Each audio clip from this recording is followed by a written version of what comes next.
Hi friends అందరికీ. నేనైతే beetroot మొత్తము సన్నం కట్ చేసి మిక్స్ పట్టేసి అయితే పిండిన గోధుమ పిండి కలిపి వాటికి బదులు అదే పోసినట్టు పోసేసి మంచిగా గోధుమ పిండి అయితే మెత్తగా వేసుకున్న సాఫ్ట్ వచ్చేటట్టు చపాతి అయితే వేసుకున్నాను. చపాతి అయితే సూపర్ వచ్చింది. పిల్లలు ఇట్లా బాగా తిన్నారు. సూపర్ ఉంది. టేస్ట్ అయితే సూపర్. ఇక ఉల్లిపాయ పొరకన అయితే పెరిగి ఉండే చాలా పెరిగింది. అందులో ఎప్పుడు పెరగలేదు అంతగానము.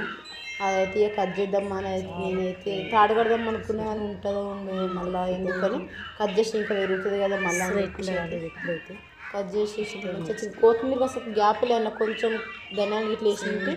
కొత్తిమీర మంచిగా పెరిగింది. ఇవి ఒత్తిగా అయ్యేసరికి అందులో కొత్తిమీర మళ్ళీ పెరుగుతుంది అని చెప్పేసి అయితే కట్ చేసి ఉంటే కొత్తిమీర అయితే ఇంత బాగున్నది. సూపర్ పెరిగింది. అయితే ఇంత హైట్కి కొంచెం వచ్చింది.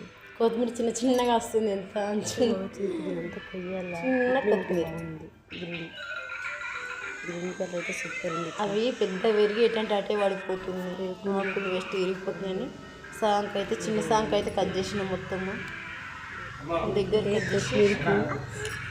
గాడి వదులుతూనే ఇంత బాగుంది. ఇప్పుడైతే కొత్తిమీర ఎంత మంచిగా కనిపిస్తుంది కట్ చేస్తే. మన ఛానల్ కొత్త వచ్చిన లైక్ చేయండి, షేర్ చేయండి, సబ్స్క్రైబ్ చేయండి. అంత వెళ్ళింది. కట్ చేసిన అయితే లేదు. చెట్లకైతే